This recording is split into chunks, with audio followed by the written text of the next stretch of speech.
Bom dia a todos. Bom dia, Belinha. Tudo bem? Bom dia, tudo bem? Graças a Deus. Então, nós vamos iniciar, né, nosso culto. Eu vou fazer a primeira oração, você faz a segunda. Como a Aurelia já falou, nós estamos hoje com tempo limitado, né? Aí a gente, 40 minutos, aí nós vamos ser mais breves, né, as orações, para que você possa passar a mensagem. E logo depois que terminar esse tempo, a gente passa imediatamente para outro link. A gente vai colocar outro link na sala para o pessoal. Bom, então vamos orar.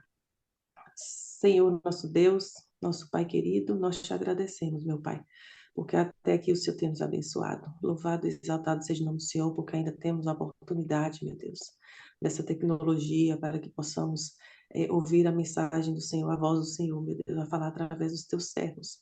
Neste momento, eu coloco a Belinha no teu altar, que o Senhor venha, meu Deus, mais uma vez inspirá-la, ungí-la, Senhor, esvazia ela dela mesma para que ela possa falar pelo teu Espírito, meu Pai.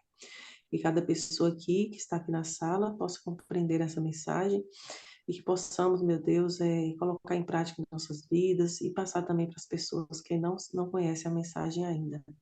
Eu entrego em tuas mãos todas as pessoas que estão aqui, as que vão ainda ouvir pelo YouTube agora ou mais tarde, e que todos estejamos com os corações, meu Deus, abertos, com os corações receptivos para a mensagem, e que o Santo Espírito do Senhor seja o condutor dessa reunião. É o que eu te peço e agradeço em nome de Jesus. Amém.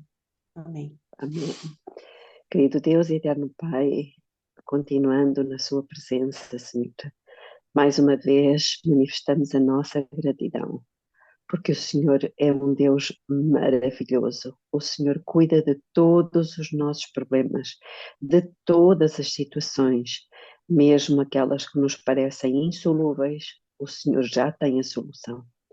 Agora, Pai, vamos abrir a Sua palavra. Precisamos muito do seu Espírito. Precisamos que o Senhor cumpra uma promessa, uma palavra que o Senhor deixou ficar em 2 de Timóteo 2,7, que nos daria entendimento em tudo. E nós reclamamos pela fé essa promessa, porque o Senhor não mente. Obrigada, porque ela vai se cumprir naqueles que creem. Em nome de Jesus. Amém. Amém. Então, Belinha, a palavra é sua, né? Mas a mensagem, a boca é sua, mas a mensagem é do Senhor. Amém? Desde 1299, quando surge, pela história até Ottoman, é conhecido como um monstro. Na história ele é conhecido como um monstro. Ele era alguém tremendo, o tal rei do abismo. Temos um período de 150 anos, ou seja, desde 1299 a 1449. A partir de 1499, portanto, neste período de 150 anos, foram poupados, o Império Muçulmano, podemos dizer, poupou aqueles que tinham o selo de Deus.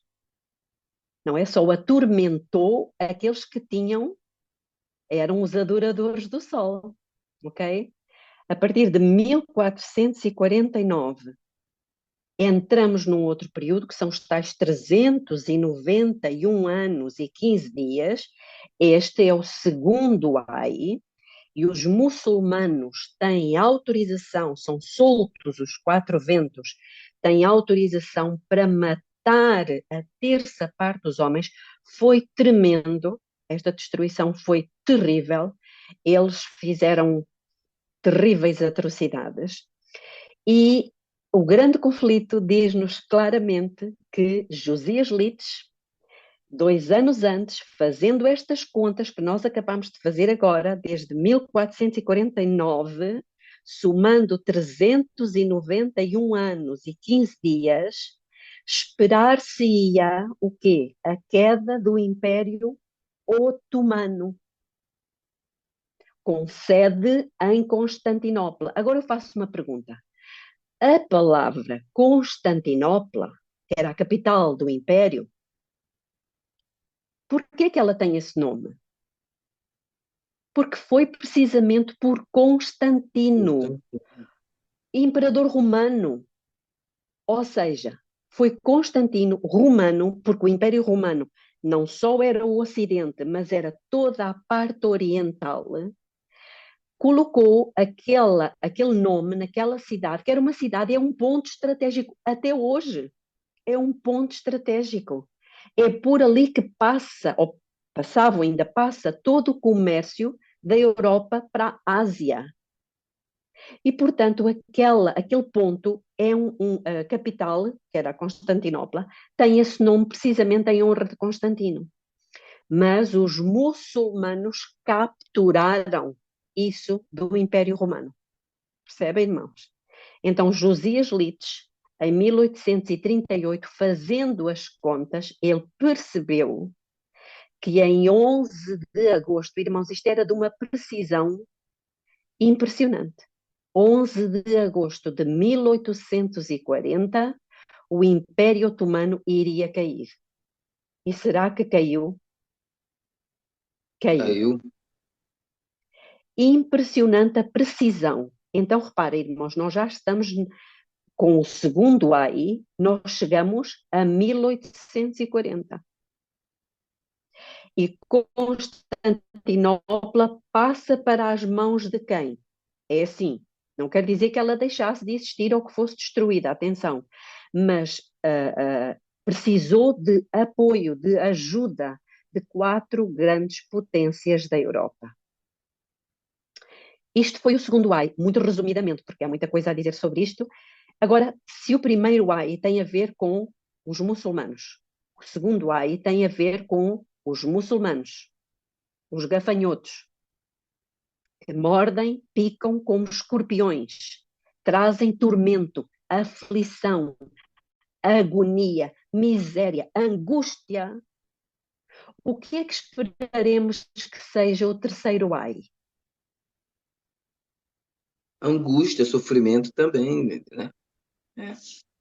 Pois é, mas é provocado também por este mesmo poder.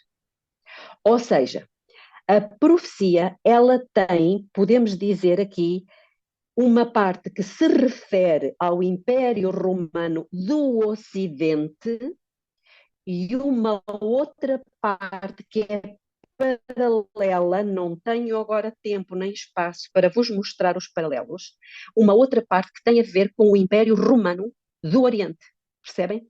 Nós habitualmente centramos-nos apenas na queda do Império Romano do Ocidente, formando a Europa, certo? Então, mas e a parte oriental? Esta parte oriental, irmãos, tem a ver com estes 3 ais, com estas últimas 3 trombetas. Então, o que é que nós podemos esperar? Falta o terceiro ai. Falta o terceiro ai. E é um período de angústia como nunca houve sobre a face da terra. E nunca mais vai haver. Não é para assustar, porque quando Deus nos diz as coisas, não é para assustar, é para nos consciencializar que da mesma forma, irmãos, que Deus deu ordem para proteger o seu povo, aqueles que tinham o sinal de Deus no passado, ele vai dar a mesma ordem para proteger os que tiverem o sinal de Deus no futuro. Um futuro que está prestes a acontecer. E quando eu digo isto, eu não me refiro, atenção, irmãos, eu não me refiro só ao sábado. Porque vai haver muitos guardadores do sábado que vão passar um tempo muito complicado. Não temos tempo para entrar nisso agora. Ellen White fala disto, mas nós temos que pensar que é muito mais do que guardar o sábado. Nós precisamos de ter o caráter de Cristo. Precisamos de deixar as abominações que se cometem dentro do povo de Deus. E nós temos isso lá em Ezequiel capítulo 9. Capítulo 9 e capítulo 8. Irmãos, e no capítulo 8 é o próprio Deus. Vamos aqui abrir rapidamente e vamos concluir que já estamos com o nosso tempo esgotado. Em Ezequiel, no capítulo 8, que é o capítulo das abominações, olhem o que Deus diz aqui. É Deus que diz. Ele diz no versículo 6: E ele me disse: filho do homem, vês tu o que eles estão fazendo? Eles somos nós. As grandes abominações que a casa de Israel faz aqui. Para quê? Para que me afaste do meu santuário. Nós já falamos sobre isto aqui na sala. A retirada da Shekinah. Irmãos, Ellen White diz, não sou eu que digo, ela diz, no terceiro volume de Testemunhos para a Igreja, capítulo 27, página 267.1, ela diz que são as abominações que se cometem na Igreja. E por causa dessas abominações que se cometem dentro da Igreja, Deus vai dar uma ordem para matar. Irmãos, eu não quero assustar ninguém. O que eu quero dizer, essa ordem para matar está no capítulo 9. O que eu quero dizer é que nós precisamos receber o selo. E o selo nós encontramos no capítulo 9, no versículo 4. Belinha, qual E o disse-lhe livro o que você está Senhor, lendo aí? Qual livro, Belinha? Ezequiel 9:4. Ah, tá. Mas você leu uma citação de Ellen White antes? Eu disse que estava no terceiro volume de Testemunhos para a Igreja, capítulo 27, página 267.1.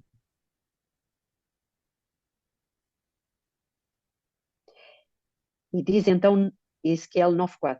E disse-lhe o Senhor: passa pelo meio da cidade, pelo meio de Jerusalém. Isto é a Igreja Adventista também. E marca com um sinal as testas dos homens que guardam o sábado. É isso? Não. As testas dos homens que suspiram e gemem e clamam e choram e se angustiam por causa de todas as abominações que se cometem no meio dela. E Ellen White, resgatando este versículo, ela diz que são as abominações que se cometem dentro da igreja. Não sou eu que digo, irmãos. É o Espírito Santo, através de Ellen White. Então, existem abominações dentro da igreja adventista que estão a ser cometidas, muitas. Mas o que é que Deus aqui promete? Proteção. Àqueles que não as cometem, mas que lamentam, que choram, que oram, que suplicam ao Senhor. Da mesma forma que foram poupados no passado os fiéis filhos de Deus, o Senhor vai poupar também aqueles que clamam ao Senhor intensamente. E isto nós encontramos também em Joel. Em Joel nós temos também os gafanhotos. Eles são cruéis. Eles sobem pelos muros, entram pelas casas, entram pelas janelas, destroem tudo. Mas há um povo que vai ser poupado. E sabem qual é o povo? Só para concluir, vamos ao livro de Joel. Irmãos, estas conexões nós precisamos fazê-las antes do tempo da angústia. Ellen White diz que o capítulo 11 de Daniel precisa ser compreendido antes do tempo da angústia. Por que é que ela diz isto no livro Eventos Finais? Por que é que ela diz que precisa de ser compreendido antes do tempo da angústia? Porque se nós compreendermos só depois do tempo da angústia, não temos tempo de trabalhar o nosso caráter. Percebem, irmãos? Então aqui em Joel, no capítulo 2, há um povo que vai ser poupado. E ele diz, a partir do versículo 12, do Joel capítulo 2, versículo 12. Todavia, ainda agora, diz o Senhor, convertei-vos a mim de todo o vosso coração.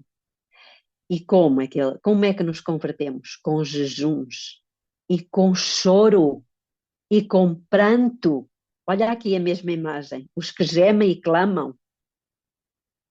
e rasgai o vosso coração e não as vossas vestes, e convertei-vos ao Senhor vosso Deus, porque Ele é misericordioso e compassivo, tardio em irar-se e grande em benignidade, e se arrepende do mal. Quem sabe se não voltará e se arrependerá e deixará após si uma bênção em oferta de cereais e libação para o Senhor vosso Deus. Tocai a trombeta em Sião, foi o tema com que nós começámos o estudo, lembram-se?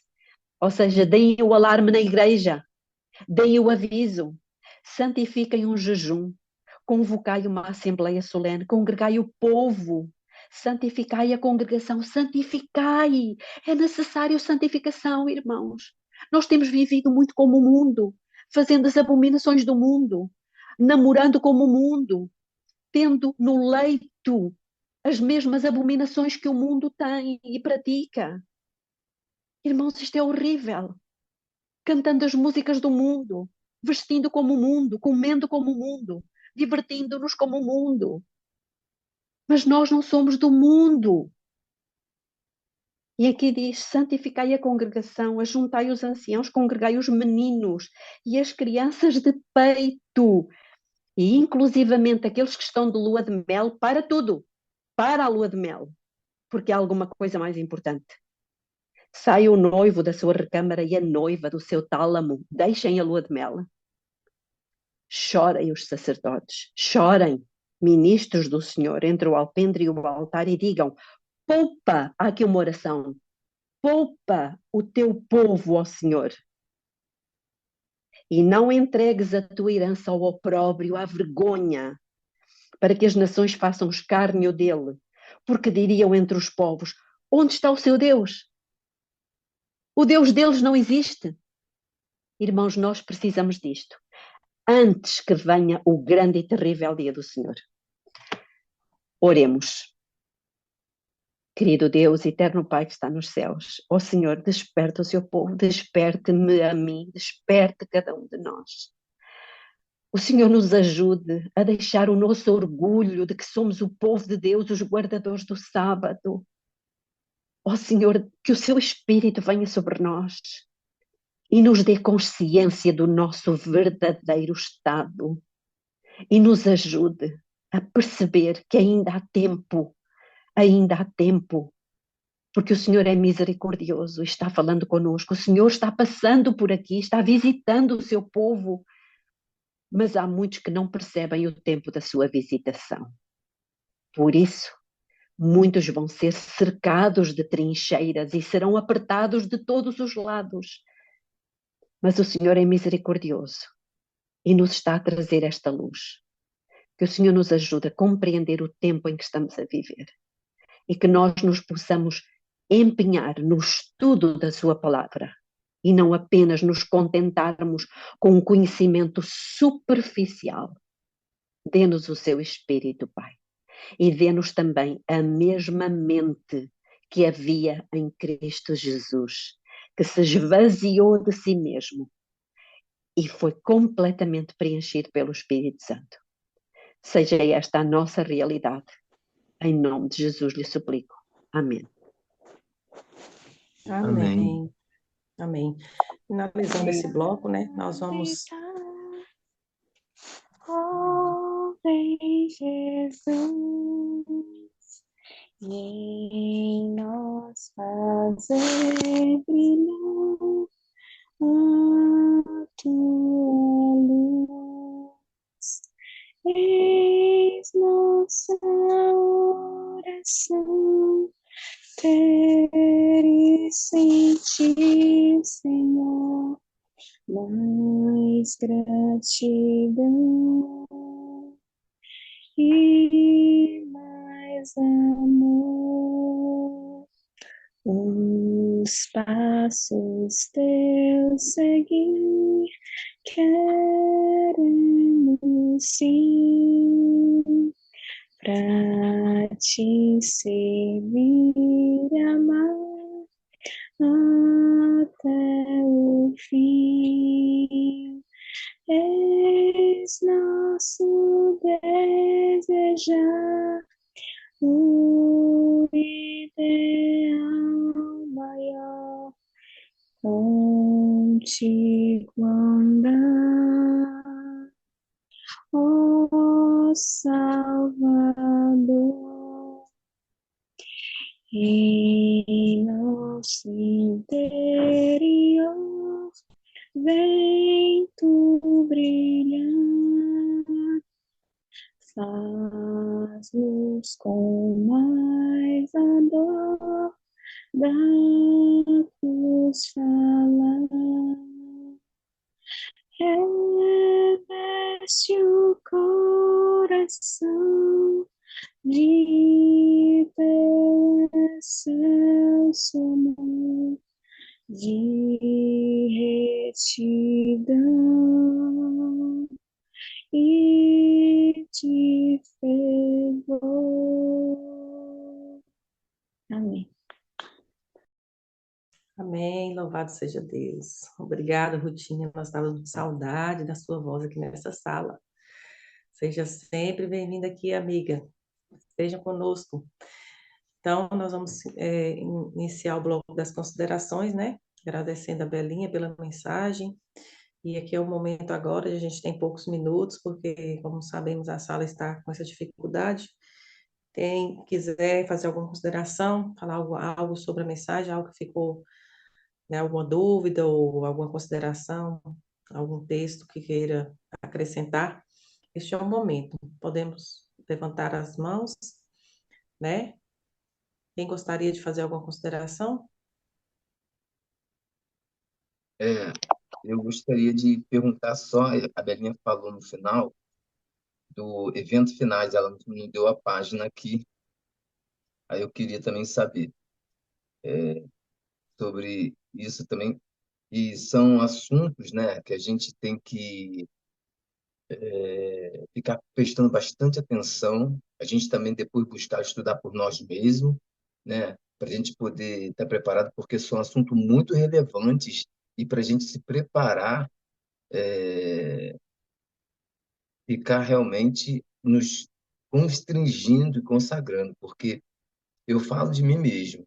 Se eu olhar para mim mesmo hoje assim, eu olho para minha natureza, eu fico desesperado. Meu eu, né, que tem que morrer, ele tem que realmente fazer a vontade do Senhor. E a gente às vezes fica assim, Senhor, se tu não estiver comigo, como é que eu vou me salvar, meu Pai? Né? A gente tem que estar buscando realmente, pedindo, né? Fazendo jejum, contrição, porque a gente vai estar realmente perdido se a gente não tiver essa consagração. Porque Deus é santo, a gente não entende a santidade dele. A gente às vezes quer comparar algumas coisas, né? E assim, eu falo de mim, né? Não falo nem da igreja, né? E quando a gente busca essa santidade, às vezes os outros ficam vendo a gente como extremismo, como separatista, sabe? E às vezes as pessoas querem seguir a igreja de uma forma, não, eu tenho que estar ali, eu não posso. Amados, eu, sinceridade, falo para vocês aqui, minhas amadas, eu quero seguir a Jesus. Eu estou na Igreja Adventista do Sétimo Dia porque eu sei que ela é a Igreja verdadeira de Deus, a qual eu entendi que o povo de Deus, os três povos que foram levantados por Deus, os três estão perecendo.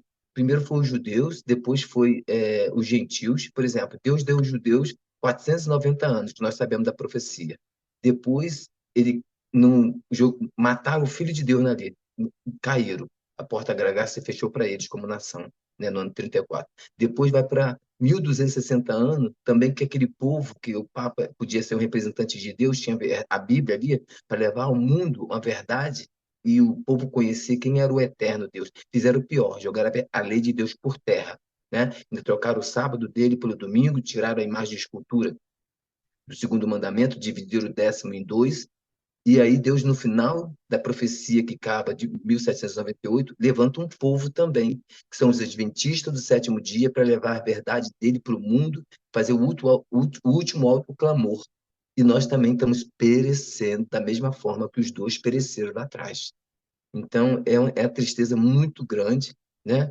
Da gente ver que está tudo escrito, é só você estudar ou você ver as mensagens que tem assim e falar, Senhor, me ajuda a eu ler, entender, me ajuda. E a gente vê que às vezes a gente vê essa mensagem e a gente não vai querer colocar em prática. Eu peço oração a vocês encarecidamente para me ajudar eu estudar mais, buscar o Senhor mais, porque eu quero ver Jesus falar. Muito obrigado por tudo que você fez por mim, pela criação, pela redenção, pela paciência que Ele tem conosco, né, de nos tolerar, porque Deus abomina o pecado, e o pecado que muitas das vezes está em nós, Ele ainda, pelo seu amor por nós, amados, Ele ainda tolera isso tudo. Então, é um apelo que eu faço para todos nós, né? Nossos familiares, a gente ser luz aonde a gente for, né? Com a humildade, mansidão, com equilíbrio, porque também a gente não pode ser desequilibrado, ter a verdade e querer sair fazendo a ferro e fogo, né? Saber falar com amor, com carinho, quando a Belinha está falando aqui para nós, né? Em termos, não é para alarmar, para deixar você com medo, é para você se preparar para a honra e glória do nosso Deus. Essa é a minha Amém. contribuição. E eu gostaria Amém. que a Benícia pudesse me falar o evento finais, qual é a página, porque também eu vou pesquisar isso aqui mais ainda. Belinha, pode falar. Abre o microfone, Desculpa. Belinha. Sim, respondendo ao irmão, e encontra-se no capítulo 1 de Eventos Finais. Eu estou a ler mesmo no livro, portanto, no próprio livro, Ok. na página 15, que tem o subtítulo Estudar especialmente os livros de Daniel e do Apocalipse. Eu vou ler. Há necessidade de mais íntimo estudo da palavra de Deus. Especialmente devem Daniel e Apocalipse merecer a atenção como nunca antes na história da nossa obra. A luz que Daniel recebeu de Deus foi dada especialmente para estes últimos dias. E depois ele diz: leiamos e estudemos o capítulo 12 de Daniel. Ele é uma advertência que todos nós precisamos compreender antes do tempo de angústia. E como nós sabemos, o bloco os capítulos 10, 11 e 12 são um bloco em Daniel. Quando ela fala do capítulo 12, é porque ele começa com o fim do tempo com o fim do tempo da graça. Daniel 12, 1 é o início do fim do tempo da graça. Logo, nós precisamos conhecer o que está antes. E o que está antes é aquilo que nós temos estudado um pouquinho. Não foi muito, foi apenas um pequenino cheirinho para que os irmãos possam aprofundar. Prenúncio, né, Belinha? Um O prenúncio, problema é, um prenúncio do que deve ser estudado. Outro detalhe, Belinha, a minha internet aqui onde eu estou no retiro, né? Aí é muito ruim. Na hora que você falou sobre o primeiro AI aí, não deu para poder pegar. O segundo AI a gente entendeu que foi de 391, né? Foi o segundo AI, foi até 1840, foi a queda do Império Otomano. O primeiro why está constituído em que, mesmo que eu não consegui pegar o que você falou, pelo menos só para eu poder fazer meus estudos do que eu já entendo, né? O primeiro why é o é qual? assim, o primeiro AI, ele vai desde o ano 1299, foi quando surgiu o tal rei do abismo, Otman, até 1449. Portanto, é um período de 150 anos, como vimos, são 5 meses. De 1449 começa o segundo AI e passam-se 391 anos e 15 dias. E vai bater precisamente dia 11 de agosto de 1840. Este é o segundo AI. O terceiro AI ele já começou, ele não vai. Nós estamos no período da sétima trombeta, que começou em 1844. Portanto, os irmãos vejam que os últimos acontecimentos, a ira das nações, o tempo de selamento, a sacudidura, o juízo, a purificação do nosso caráter e o tempo de angústia acontecem todos nesta trombeta. No terceiro why. No terceiro AI e na última igreja, que é a sétima igreja, que é a Laodiceia. Então, quando nós falamos de purificação do santuário, até 2300 tardes e manhãs, e o santuário será purificado, temos a ideia de que o santuário é apenas o santuário no céu. Mas não. O santuário no céu não pode ser purificado enquanto o povo de Deus na terra continuar a cometer pecados e a confessá-los e eles depositados no santuário do céu. Portanto, É sendo registrado, era no caso. Jesus estar a limpar e eu estar a sujar. Portanto, o que é que Deus está-nos a dizer aqui? A minha graça te basta. É pela fé que nós nos apoderamos da graça de Cristo para vencer o pecado. Porque onde abundou o pecado, superabundou a graça. A graça de Deus é maior do que qualquer pecado, seja lá qual for. E Deus precisa de um povo nesta terra que demonstre que a sua graça é maior. E eu acredito que esse povo somos nós. Amém. Glória a Deus. Deus seja louvado na vida dessa sala, na vida de todos nós, em nome de Jesus. Nossos familiares Amém. vão estar no céu Amém. junto. Amém. Iapo, pode falar sua consideração, querida. Obrigada, Cris. Bom dia de novo. Belinha, assim, eu queria fazer uma correlação entre isso que nós estamos estudando com os dias de hoje, né? Se nós olharmos para o Oriente e para todas as coisas que estão lá acontecendo, né? Tem uma guerra em andamento que começou precisamente com um ataque muçulmano a um povo que hoje ainda é o povo professo de Deus, em tese, né? São os israelenses. Não são os israelitas, são os israelenses, é diferente, né? E quando a gente olha para o que aconteceu lá, especialmente no 7 de outubro do ano passado, a gente consegue ver uma descrição muito, muito próxima daquilo que a Bíblia descreve como o ai, né? Que é o ou, que é o desespero, a angústia, a dor. Então, nós temos aqui só 8 minutos até a gente encerrar essa reunião, mas a gente pode abrir outra. Então, o que acontece? Nos noticiários, nós vemos que, pronto, a guerra entre Israel e o Hamas, que hoje é o representante do islamismo, não é? Porque eles fazem guerra em nome de Alá, e são os muçulmanos, e nós vemos no restante do mundo, o mundo completamente dividido, né? Em apoio a Israel e em apoio ao Hamas ou ao mundo muçulmano, o islamismo em si. E a gente ouve falar muito na terceira jihad, que é o que os muçulmanos hoje estão clamando. Eles querem a terceira jihad. E jihad é um termo árabe para guerra santa. Significa guerra santa, não é? Então, por que eles querem a terceira jihad? Porque já houve a primeira e já houve a segunda jihad. Então, Belinha, eu estou aqui a mencionar isso porque eu queria que, se você puder, claro, falar um pouquinho mais sobre as primeira, a segunda e a terceira jihad, que nada mais é do que o primeiro, o segundo e o terceiro ai, não é? E quando a gente olha para os noticiários, quando a gente olha para esse povo que está espalhado pelo mundo inteiro, como os gafanhotos, não é? Inclusive aqui na Europa, todos os países da Europa, a gente vê uma presença muçulmana muito forte nas ruas, onde quer que a gente esteja, aqui em Portugal, na Inglaterra, ou em qualquer outro país, na França. A gente olha para o noticiário e vê eles o tempo todo a protestar nas ruas, multidões e multidões deles. A gente fica pensando, de onde veio esse povo? Da onde que veio tanto muçulmano que a gente não estava a prestar atenção nisso, não é? Então, meus irmãos, por que eu estou a colocar isso? Porque nós precisamos prestar atenção, porque as profecias estão se cumprindo diante dos nossos olhos. E nós estamos com um véu, como diz a Belinha, com um véu.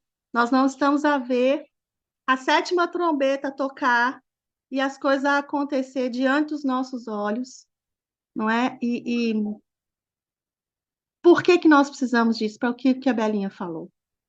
Nós temos que ter o nosso caráter transformado. Exatamente na segunda-feira passada, hoje faz uma semana, a Belinha começou uma série de estudos falando sobre a fé e as profecias. Qual é a ligação das duas coisas? Porque ao vermos as profecias se cumprirem, a nossa fé vai ser despertada. A nossa fé vai ser... Nós, na verdade, nós é que vamos ser despertados para ir em busca da fé de Cristo, para ir em busca da verdadeira fé, para ir em busca da palavra em nós. Porque ter Jesus em nós é ter a palavra em nós, porque Cristo é a palavra.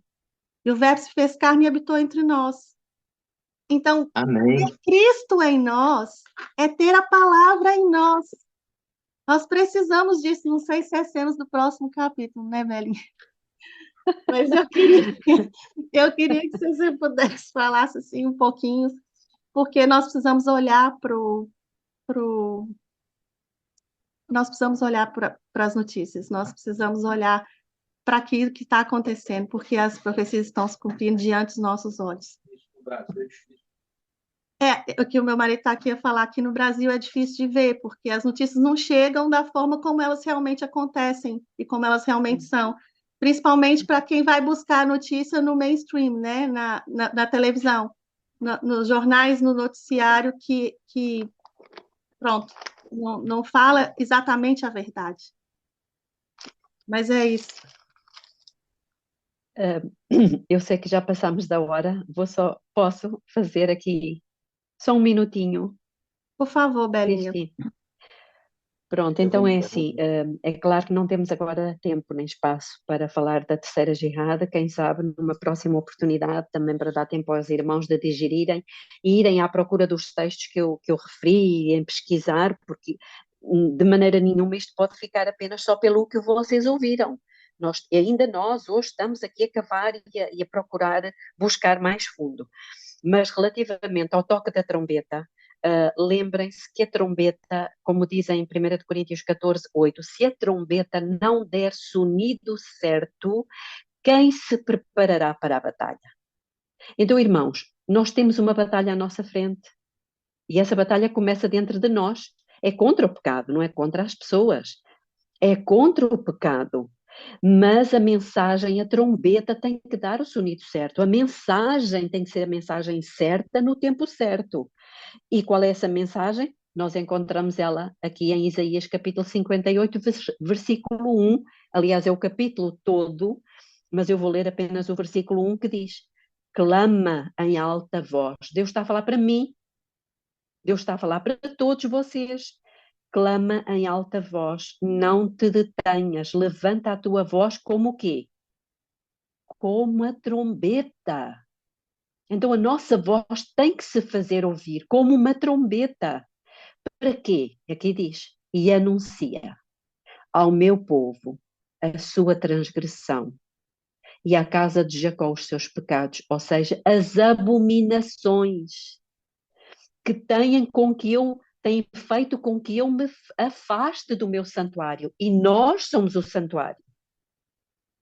Percebe, irmãos? Então a mensagem tem que ser uma mensagem direta, ao ponto, com amor, com carinho, mas tem que ser dita.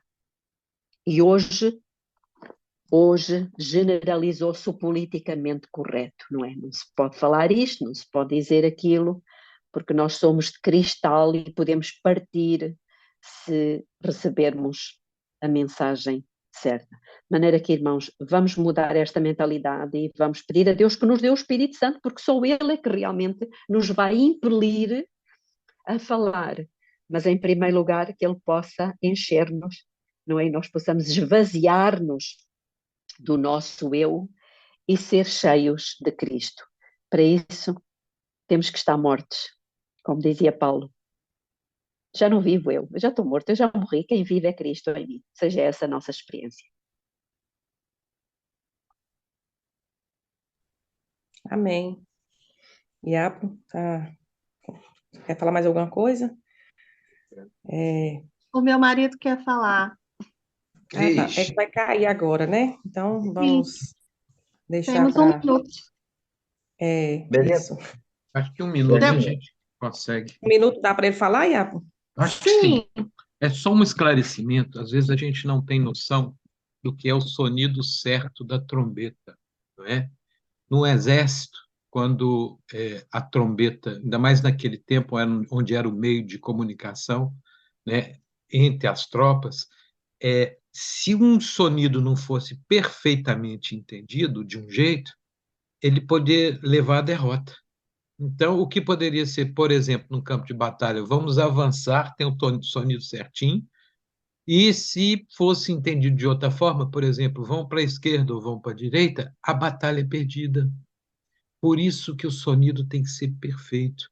Por isso que nós temos que estudar, cavar fundo, não parar só numa ou noutra exposição, mas a gente mesmo cavar fundo nisso aí. Acho que deu 1 minuto, né? Sim, mas nós vamos ter que entrar novamente para finalizar, né? Como o terceiro Elias, nós temos que ter a coragem, né, de dar esse sonido certo. Ter coragem de Elias, coragem de João Batista,